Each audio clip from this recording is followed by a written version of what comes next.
13절부터 하도록 하겠습니다. 그러자 그녀가 말하기를 내 주여 나로 당신의 목전에 은총을 얻게 하소서. 나는 당신의 몸종들 중 하나와 같지 않으나 당신께서 나를 위로하시고 당신의 여종에게 친절하게 말씀하셨나이다 하더라.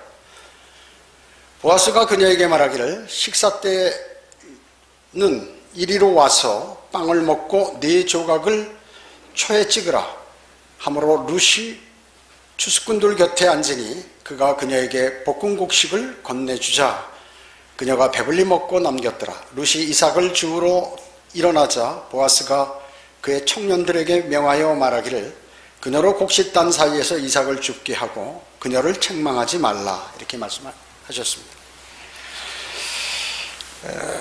성경이 변개되면 어떻다고요? 바른 말씀이 아니기 때문에 그 사람이 하나님의 말씀에 순종할 수가 없어요. 순종할 수가 없죠. 그래서 말씀에 순종하지 못하면 어떻게 될까요? 상을 잃어버리죠. 상을 잃어버리게 됩니다. 우리가 믿음 생활하는데 상을 잃어버리게 되는 경우가 많이 있거든요. 먼저 뭐냐면 성경에 나오는 속지 말라는 성경의 경고가 있어요. 속지 말라. 이런 경고를 주의하지 않으므로 그리스도의 심판석에서 상을 잃어버릴 수 있다. 갈라디아서 6장 7절에 보면 속지 말라. 하나님은 우롱당하지 아니하시느니라. 이는 사람이 무엇을 심든지 그것을 거둘 것이기 때문이라. 이렇게 말씀하셨습니다. 심은 대로 걷는다 그 얘기죠. 그런데 심지 않고 거두려고 하는 그런 것들, 자신이 믿음을 형성하기 위해서 마귀의 공격이나 여러 가지 내 생의 어려움들을 극복하기 위해서 그것을 방어진을 치고 힘을 얻는 것이 아니라 그냥 뭐 알아서 되겠지 이렇게 하는 경우는 속아버린다 그 얘기죠. 마태복음 24장 4절에서도 예수께서 그들에게 대답하여 말씀하시기를 아무도 너희를 미혹하지 못하게 하라. 영적 전쟁을 치르게 되면 기상천외한 일들이 벌어지게 되죠. 그리고 미혹을 당하죠. 갑자기 막 일어납니다.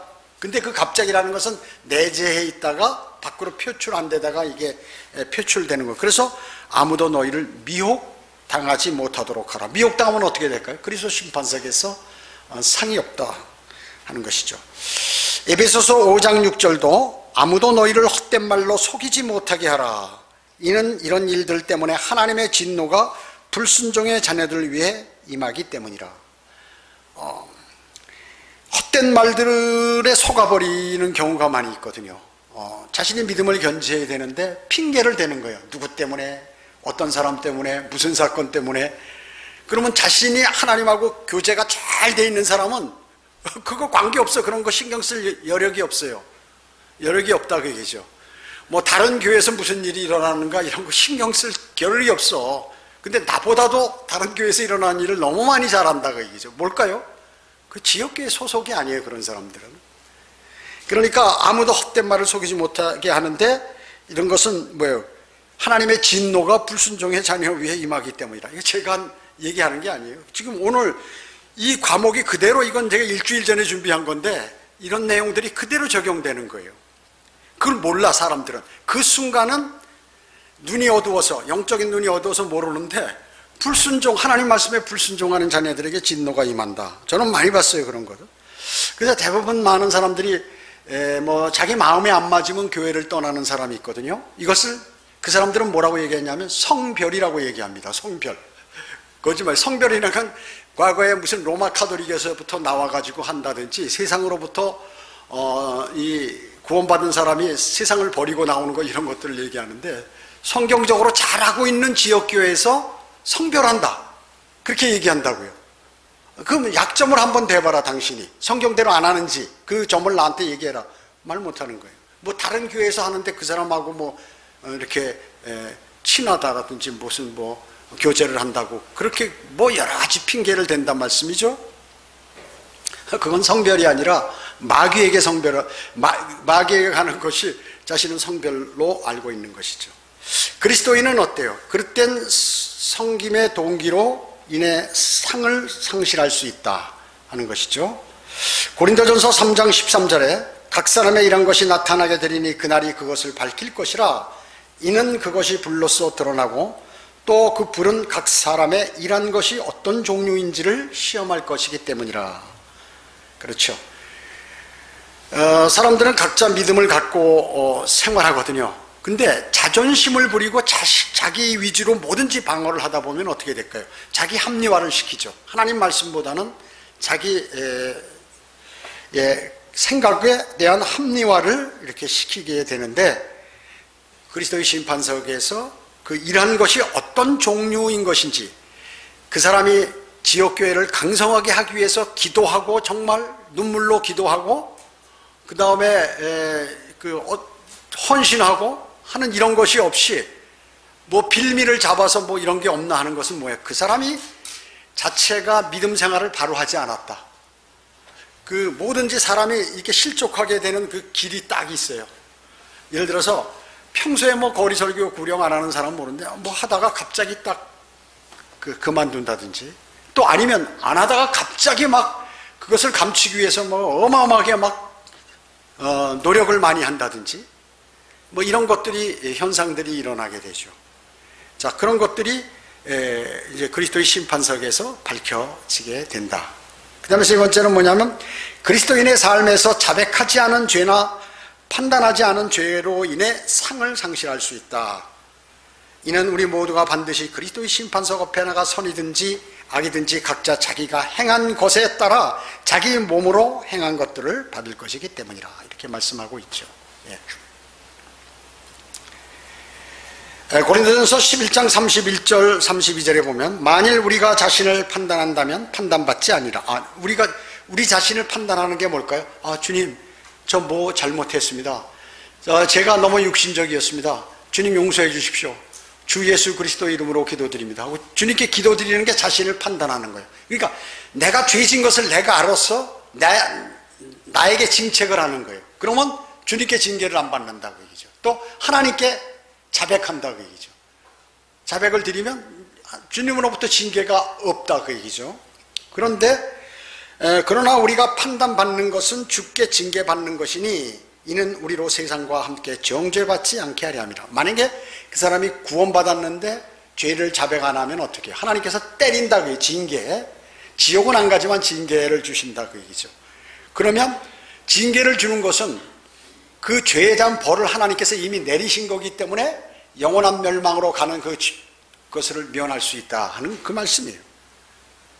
우리와 함께 세상과 함께 정죄받지 않기 위해서 하나님께서 미리 징계를 주시는 것이에요. 그런데 그리스도인이 돼가지고 죄를 짓고 있는데도 징계가 없다. 야, 이거는 무서운 거예요. 무서운 거죠. 왜 내가 잘못하고 죄를 지어도 나에 아무런 문제가 없을까? 그거는 글쎄 모르겠어요. 친아들이 아니거나 주님께서 좀 더 기다렸다가 한번 참아주시고 그러는 건지 모르겠지만 하여튼 그 문제가 있다 그 얘기죠. 그 다음에 넷째는 뭐냐 하면, 육신을 자제하지 못함으로써 그리스도의 심판석에서 상을 상실받을 수 있다 하는 것이죠. 상을 상실받을 수 있는 것입니다. 그 다음에 이제 고린도전서 9장 25절에 이기려고 애쓰는 사람은 누구나 모든 일에 자제하나니 이는 그들은 썩어질 멸류관을 받으려 하지만 우리는 썩지 아니할 멸류관을 받고자 함이라. 이기려고 애쓰는 사람은 누가 나한테 욕하고 누가 나를 핍박하고 누가 그러더라도 그걸 잘 자제를 하는 거예요. 자제가 어려워요. 폭발은 쉬운데 자제를 하는 것이에요. 오늘 저희 출애자 중에 한 사람이 뭐예요? 성격이 급한 사람이 있어요. 보자마자 막 상황도 안 알아보고 막 전화해서 도대체 이런 교회 난 못 다니겠다고. 그 무슨 교회냐니까 다른 교회 사람하고 안다고 그만두겠다고 그래요. 이번 주만 나오고 안 나온다. 아니, 이번 주 나오지 말고 바로 나오지 마시라고 그렇게 마음하면. 물론 설명을 했죠. 설명을 해도 그게 필요 없는 것이. 그래서 내가 뭐 안 나올 건데 못하러 그렇게 이번 주 나와서 물건 다 갖고 갈. 그랬더니 그 전에 다 물건 갖고 가고 키 반납하고 그러고 갔어요. 그러니까 이런 거 즉시 행동하는 거 있잖아요. 즉시 행동. 주님하고 그리스도인이 뭐예요? 영이 있잖아요. 하나님의 영이. 그러면 주님 어느 말이 맞는 거예요? 제가 정말 이것 때문에 괴롭습니다. 주님 알려주세요. 이렇게 해야 될 거 아니에요. 물론 했겠죠. 한두 번 해서 되는 일이 아니에요. 아니, 한두 번 해서 하나님께서 그냥 즉시 뭘 해주면 얼마나 쉽겠습니까? 그 간절함이라는 것은 대단해요. 영적인 문제가 얼마나 중요한지를 모르기 때문에 그냥 단순하게 탁탁탁탁 자기 멋대로 처리하는 거예요. 주님께 몇 날 며칠을 울며 불며 주님하고 교제해야 되는데 그런 것도 없이 그냥 자기 자신의 한두 번 나 하나님께 여쭤봤다, 기도했다 이렇게 해가지고 판단한다 그 얘기죠. 그러니까 어떻게 해요? 그 그리스도 심판석에서 죄만 남는다고 성경이 정확하게 말씀하고 계시는 것이에요. 또 다섯째는 그리스도인이 잃어버릴 세상에 대해서 선한 증거가 되지 못하거나 복음을 전해주지 않으므로 상을 상실할 수 있다. 예. 너희는 빛들로서 세상에 비추는 자들이라 이렇게 말씀하고 있어요. 자, 오늘 여기 룻기고 13절부터 봤는데 12절에 보면 그분의 날개 아래 의뢰하러 온 너에게 라는 그런 말씀이 있어요. 주님의 날개 아래 의뢰하러 온 너. 룻이 어떤 사람이에요? 자기 남편도 죽고 뭐 재산이 있는 것도 아니고 그것도 나이든 시어머니까지 봉양해야 되고 자기가 참 이게 인간적으로 보면 뭐 희망이 없어요. 젊은 여자가 과부가 돼버렸고 그러니까 세상적으로 보면 어떻게 자기 힘도 없고 그러니까 어떻게 주님만 의뢰하는 거예요. 이게 주님의 날개 아래 들어온 사람의 그러한 삶입니다. 주님의 날개 아래 자기가 가진 것이 많고 힘이 있고 아는 것이 많다고 그러면 그것을 뽐내거나 남한테 알리거나 무엇인가 자랑하려고 하겠지만 이런 사람은 그런 게 없어요. 만약에 그런 마음을 갖고 있다면 자제하거나 겸손하면 그것이 주님의 날개 아래에 들어갈 수가 있는데 그렇지 않으면 어떻게 할까요? 날개 밖으로 튀어나가야 되는 것이죠. 그러면 주님의 보호가 이루어질 수 없는 것이죠. 그래서 현명한 사람은 말이죠. 주님의 날개 안에 주님께 인도함을 받는 것이에요. 날개 아래 의뢰하러 들어간다 그러죠. 출애굽기 19장 4절에 보면 너희는 내가 이집트인들에게 어떻게 하였으며 내가 어떻게 독수리의 날개들로 너희를 실어 내게로 데려왔는지 보았느니라. 자, 이게 뭐예요? 이집트에서 노예가 나올 수가 없어요. 세계 최고 강대국에서. 근데 하나님께서 어떻게 그들을 광야로 이끌면서 광야에서 200만 명이나 되는 그러한 많은 사람들과 짐승들에게 먹이를 주시고 물을 주시고 그래가지고 40년간을 그렇게 하셨냐. 일 하나도 안 하고 약 200만 명과 짐승들을 다 먹여 살리셔요. 광야에 뭐 먹을 거 있는 것도 아닌데. 그 뭐예요? 독수리들의 날개로 너희를 실어 내게로 데려왔는지 봐라. 그러니까 이거는 이제 의미하는 거죠.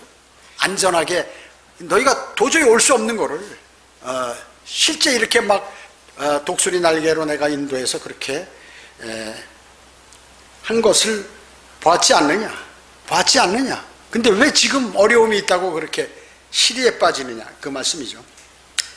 신명기 32장 11절도 마치 독수리 한 마리가 제 보금자리를 휘젓고 자기 새끼들 위에 날개를 퍼덕이며 그 날개를 펴서 새끼들을 받아 자기 날개 위에 새끼들을 업은 것 같이 이렇게 말씀하고 있습니다.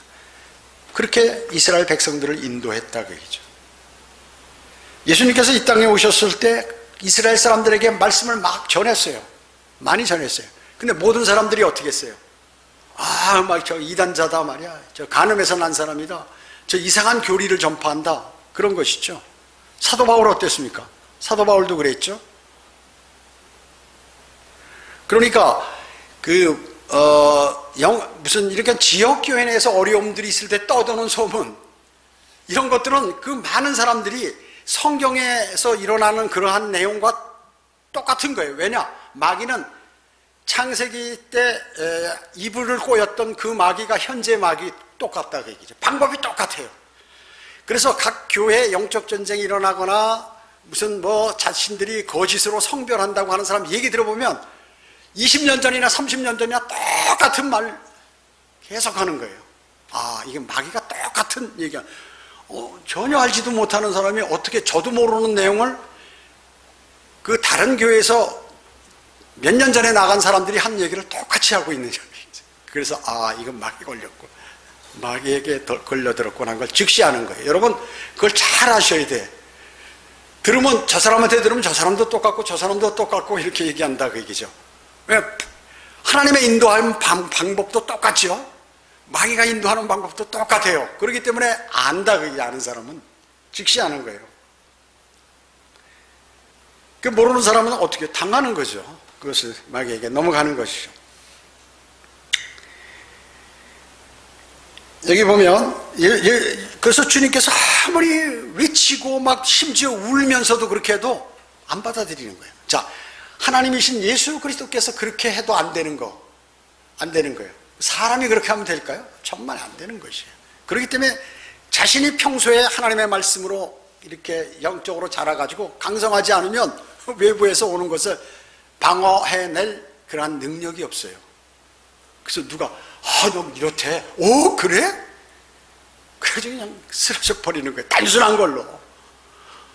왜 우리 교회 어려운 거 많은데 다른 교회에서 일어나는 문제들이 그렇게 관심이 많은가?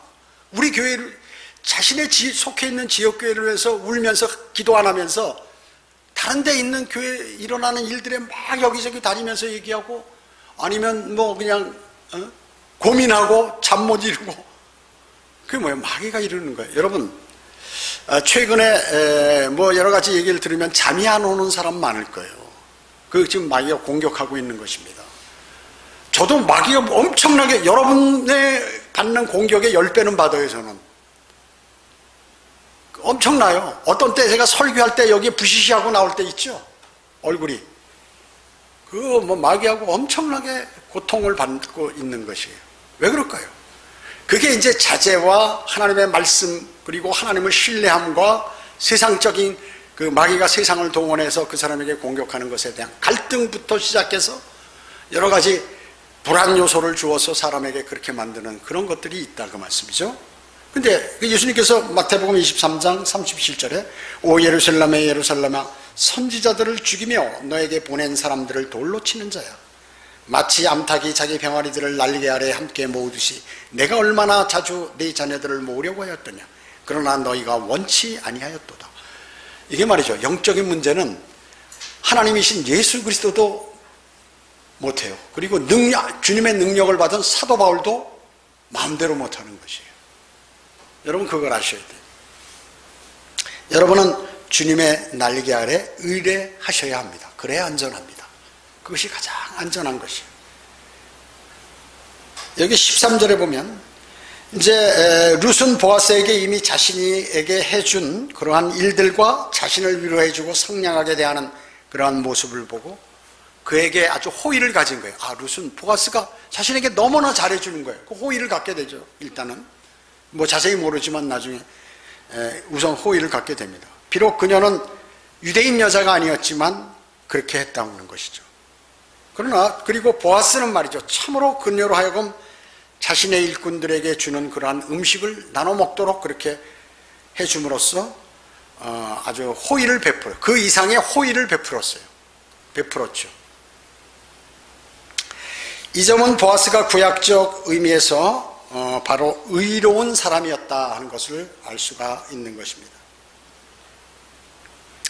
14절에 보면 보아스는 룻이 자신의 일꾼들을 위해 준비된 빵을 먹게 해 주었을 뿐만 아니라 그 빵에다 초를 이렇게 치도록. 그럼 초를 찍어 먹으면 새콤하면서 그 발효된 것이 있으니까 그 빵이 잘 넘어가겠죠. 그리고 봄날에 따뜻한 햇볕 아래 일하는 때 힘도 적게 드는 것이. 그냥 빵만 먹는 것보다 이렇게 찍어서 먹으면 더 이렇게 힘을 돋울 수가 있죠. 지금 롯은 식사를 마치고 다시 일을 지금 하러 갑니다.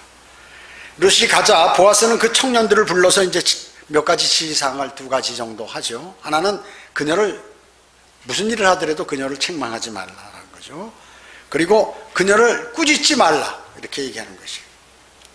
그리고 룻을 그녀를 놀리지도 말고 죽는 곳에서 죽게 하고 이렇게 자유롭게 성가시게 굴지 말라 너희가 이렇게 명령을 자기 일꾼들에게 이렇게 했던 것입니다. 여기 16절 보겠습니다. 룻기 2장 16절 17절 또 그녀를 위하여 일부러 한 줌씩 떨어뜨리고 그것을 남겨두어 그녀로 줍게 하며 그녀를 꾸짖지 말라 하더라. 그리하여 그녀가 저녁까지 밭에서 이삭을 줍고 주운 것을 떠니 볼이 한 에바쯤 되더라. 지금 이제 보리를 이렇게 일부러 좀 떨어뜨려서 주울 수 있도록 기회를 좀 쉽게 많이 주라 하는 그런 얘기죠. 자비로 보는 것이. 그런데 이제 여기에 보면 이제 영어 성경에 보면 킹제임스 성경 변개자들이 말이죠. 이 킹제임스 성경은 어때요? 1611년 판이니까 최근에 나온 영어 성경이나 이런 것보다 고가 많아요. 고. 그러니까 이 성경학자라는 사람들이 고에 이렇게 옛날 말에 숨겨져 있는 심오한 그런 내용이 있는데 이거를 좀 쉽게 바꿔본다고 성경을 변개해버리는 것이에요. 그런 게 많이 있다 그 얘기죠. 현대적 표현으로 고친다는 그러한 미명 아래 성경을, 하나님의 말씀을 삭제하고 변개시켰어요. 성경학자들이. 그렇게 나온 성경들이 RV, RSV, NASV, NIV 뭐 이런 영어 성경들, 이런 것들이란 말씀이죠. 변개시키면 뭐예요? 그 사람은 뭐예요? 하나님의 일을 했다고 그러는데 실제로 자기는 하나님 일을 했다고 생각하는 거예요. 그 사람이요.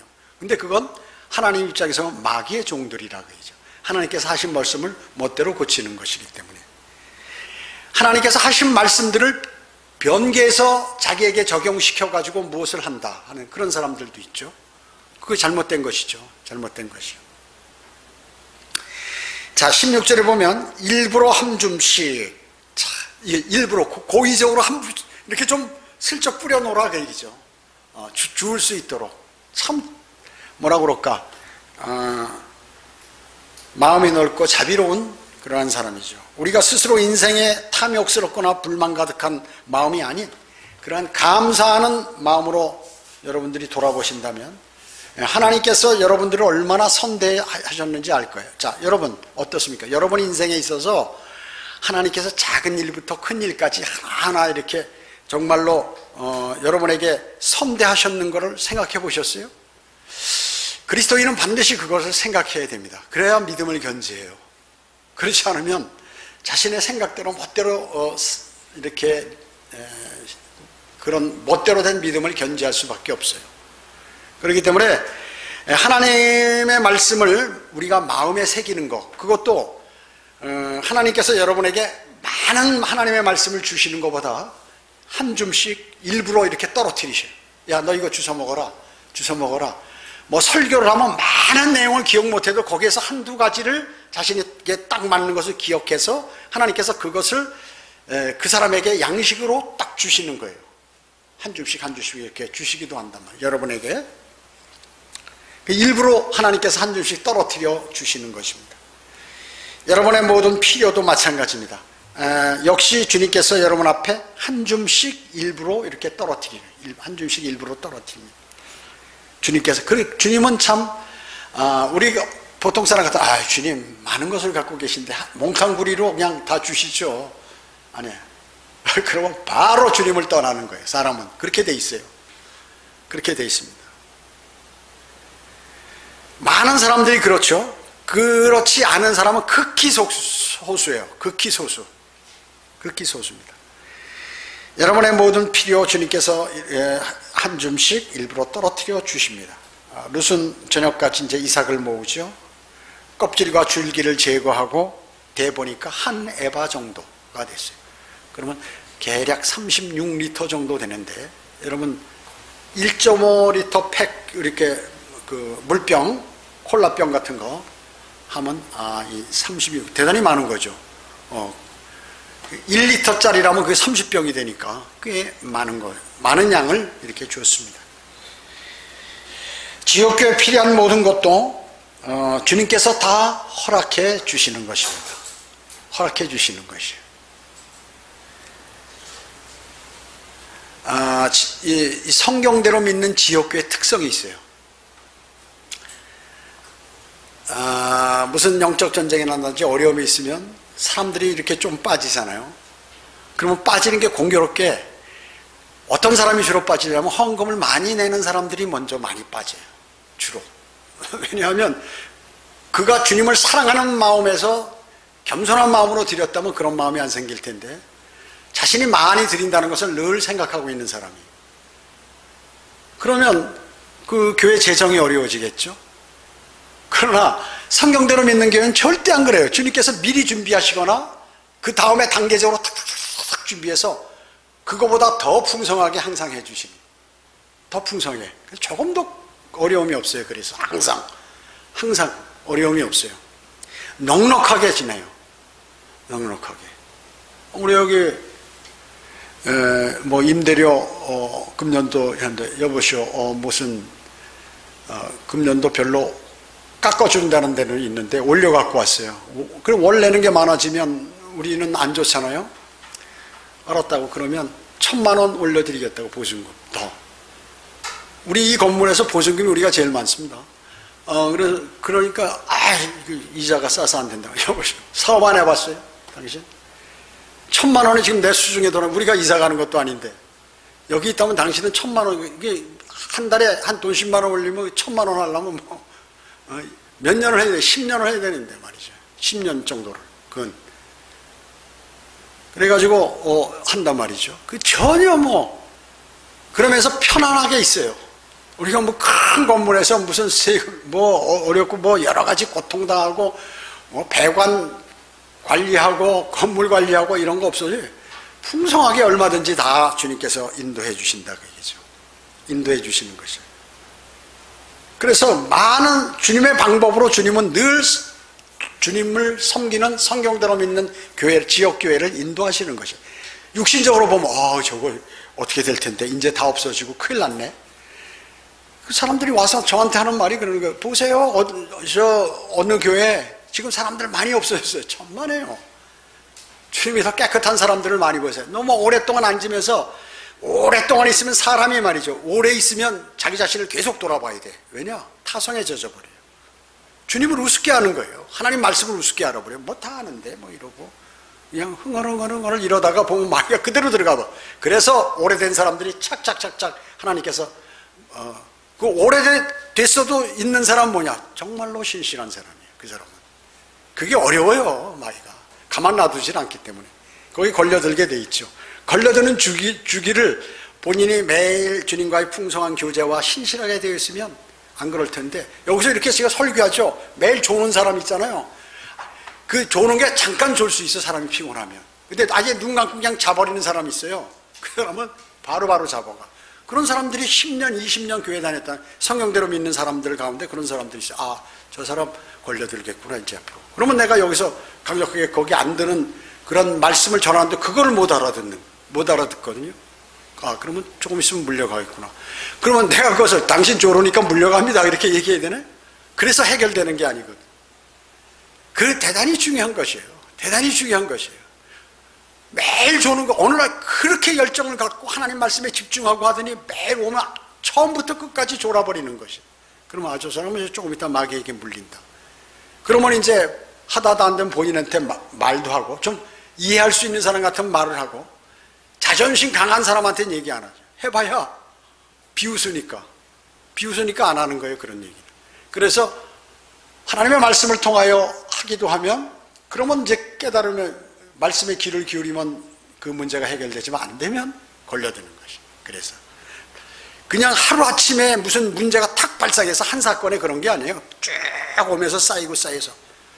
목회자는 어려운 사람, 또 고민하고 있는 사람, 자신의 마음에 걱정이 있는 사람을 위해서 어떻게 하면 그 사람에게 주님 그 믿음을 견지할 수 있도록 할 수 있나 기도하고 또 권면하고, 이런데도 그런 거 팍 무시해버려. 떠날 때는 그런 거 없어요. 사실 이렇고 저렇고 그동안만 있었으니까 다 얘기할 수 있는 거 아니에요. 근데 그냥 갑자기 없어져. 와서 얘기하라고 문자로 딱 보내고 끝나고. 그리고 와서 어떤 사람은 그래도 몇 사람은 안녕히 계세요 하는 사람도 있고 그래요. 그러니까 이런 일들이 있습니다. 자, 18절에 보면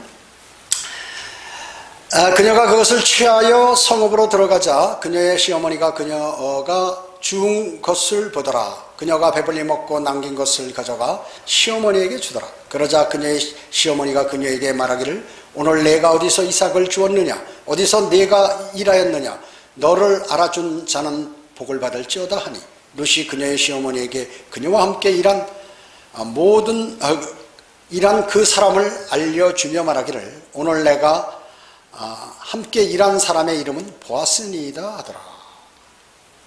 이렇게 얘기했습니다. 그리고 거기 보면 나오미가 그녀의 며느리에게 말하기를 산 자와 죽은 자에게 그의 친절을 거두지 아니한 그 사람이 주로부터 복받기를 원하노라 하고, 또 나오미가 그녀에게 말하기를 그 사람은 우리에게 가까운 친족이며 우리의 다음 친척 중 하나니라 하더라.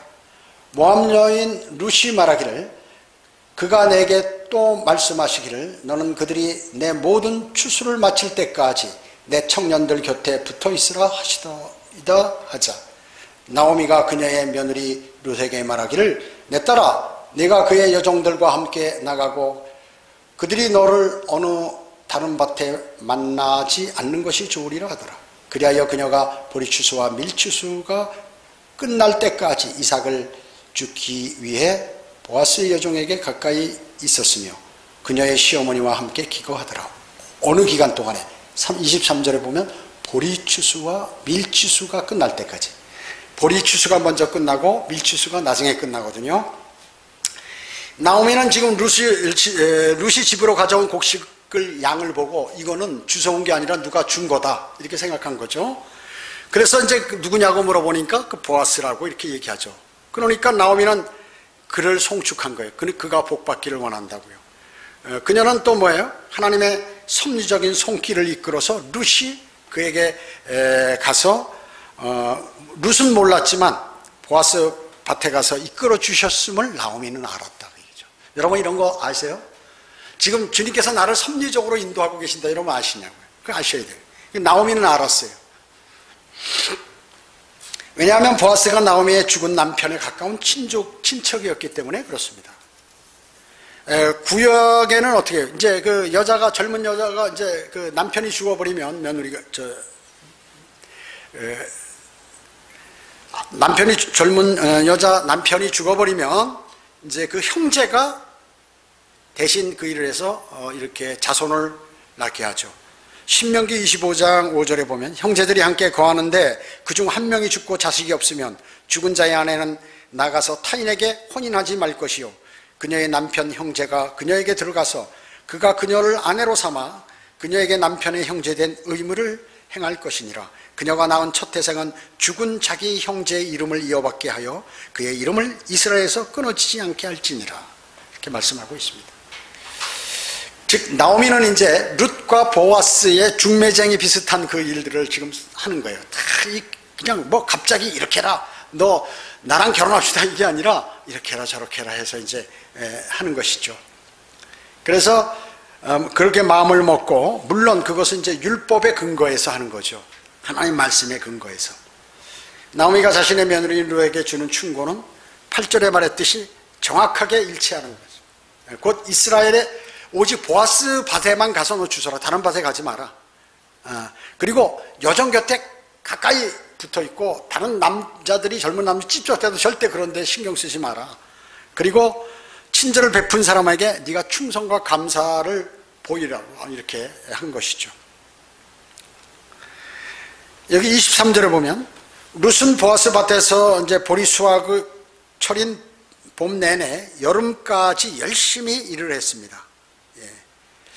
밀 수확이 시작되는 6월까지 이렇게 했다고 얘기죠. 봄부터 여름이 시작되는 그 6월까지 이제 열심히, 밀 수확이 늦죠. 보리가 먼저 수확되고 그 다음에 밀이 수확되는데 그 교리적으로 그 사이에 6월절과 오순절 사이라고 얘기죠. 6월절과 오순절 사이. 6월절은 언제예요? 유대인의 달로 첫째 달 14일이 6월절이에요. 저녁에 양을 잡지요. 그리고 15일이, 그러면서 저녁 6시가 넘어가면 15일로 넘어갑니다. 그러면 15일부터 일주일간이 바로 무교절이라고 얘기죠. 일주일간 무교절이야. 그래서 사실상 유교절은 무교절의 시작이에요. 그래서 성경에 어디 보면, 사복음서에 보면 어느 때는 무교절이라고 그러고 같은 날인데 어떤 때는 6월절이라고 그러고 이렇게 나올 때가 있어요. 그 왜냐하면 14일 저녁이, 6월절이라는 게 14일 저녁에서 15일 넘어가는 그 사이에 밤 12시가 사실은 정확한 시간이거든요. 그런데 그 기간이기 때문에 14일부터 보통 유월절이라고도 얘기하고 무교절이라고도 이렇게 얘기를 하는 것입니다. 양 잡을 때부터. 초실절은 예수 그리스도의 부활과 연계되죠. 그것은 무교절 일주일 기간 중에 하루인데, 그것은 토요일인 안식일 그 다음날, 다음날을 가리키는데 그게 초실절이라고 얘기죠. 그래서 그러면 초실절로부터 7번 안식일이 들어가면 77이 49일, 그 다음날이 50일이에요. 그게 77절이라고도 하고 오순절이라고도 한다고 얘기죠. 오순절. 50이 오순 아니에요? 오순절. 그래서 성령께서 이 오순절 때 강림하셨죠? 강림하신 것입니다. 그래서 그리스도인이 바로 이때 처음으로 생겨난 것이에요. 그리스도의 몸이 형성된 게 이때인 것입니다. 이 밖에 일곱째 달에는 뭐가 있습니다. 첫째 달에 그렇게, 일곱째 달에는 이제 나팔절이 있죠. 일곱째 달 첫째 날. 그 다음에 일곱째 달 10일은 속죄일, 대속죄일. 대제사장이 1년에 한 번 지성소에 들어가서 백성들과 자신의 죄를 고하는 그러한 속죄일. 그리고 일곱째 달에 15일부터 일주일간은 뭐예요? 장막절이죠. 장막절. 일곱째 달이 우리나라로 얘기하면 9월쯤 됩니다. 9월 하순경. 그때가 바로 장막절인데, 이 장막절은 주님의 초림과 재림과 관계되는 해다. 그래서 룻기에서 보리 수확기와 밀 수확기 사이가 6월절과 오순절 사이라고 얘기죠. 그러한 의미가 있어요. 그래서 예수 그리스도의 죽으심과 부활하심과 사도행전 2장에 있는 그러한 이제 교회가 생성되는 것, 성령 강림절, 이와 그 사이의 기간과 이것이 딱 일치한다. 일치하는 것입니다. 이것은 또한 뭐예요? 솔로몬의 노래 2장에 보면 휴거에 관한, 그리스도 신부의 휴거에 관한 내용들이 나요. 그래서 그 기간에 이 봄철에 그럴 가능성이 많이 있다는 그러한 내용들이 솔로몬의 노래에 이렇게 기록되어 있죠. 자, 우리가 하나님의 말씀을 보면 어떤 한 말씀을 할 때도 거기에서 그 내용들이 아주 그 많은 내용의 위대한 말씀들이 함축되어 있고, 또 많은 예표들이 거기에 들어가 있습니다. 들어가 있는 것입니다. 들어가 있는 것이요. 자, 이처럼 주님께서는 이제 선하게 인도해 주시는데, 우리가 그리스도의 심판석에서 상은 잃어버릴 수 있다. 구원은 잃어버리지 않지만 상은 잃어버릴 수 있다는 것입니다. 그래서 제가 오늘 서두에 상을 잃어버리는 그러한 것에 관해서 말씀을 드렸습니다. 그것은 바로 하나님의 말씀에 순종치 않으므로, 자신의 생각과 판단에 순종함으로 그러한 잘못된 그리스도의 심판석에서 죄만 남는 그러한 일들이 벌어지게 되는 것입니다. 그러나 이 룻은 어땠어요? 나오미가 하나님 말씀대로 그렇게 자기 며느리를 인도했고, 며느리는 그 시어머니가 성경은 잘 모르지만, 율법은 잘 모르지만 하나님의 시어머니가 잘 인도하는 대로 순종함으로 이제 복을 받게 되는 것이고, 그래서 룻은 결론적으로 하나님의 말씀에 순종하는 사람이 되었다. 그래서 주님께서 선하게 인도해 주시고 그에게 복된 생을 인도해 주신다 하는 그러한 내용인 것입니다. 기도드리겠습니다. 주님 감사합니다. 오늘 주님의 말씀을 통하여 많은 진리들을 알 수 있도록 해주셨습니다. 이제 하나님의 말씀을 마음속에 담고 혹시나 잘 이해하지 못하는 그런 내용이 있습니까? 성령님께서 가르쳐 주시고 하나님의 말씀들을 잘 마음속에 담는 그러한 훈련을 잘하여 또 영적으로 더 성장하여서 주님께 영광 돌리는 삶을 살아가도록 인도해 주시기 원합니다. 모든 은혜 감사드리오며 주 예수 그리스도의 이름으로 기도드립니다. 아멘.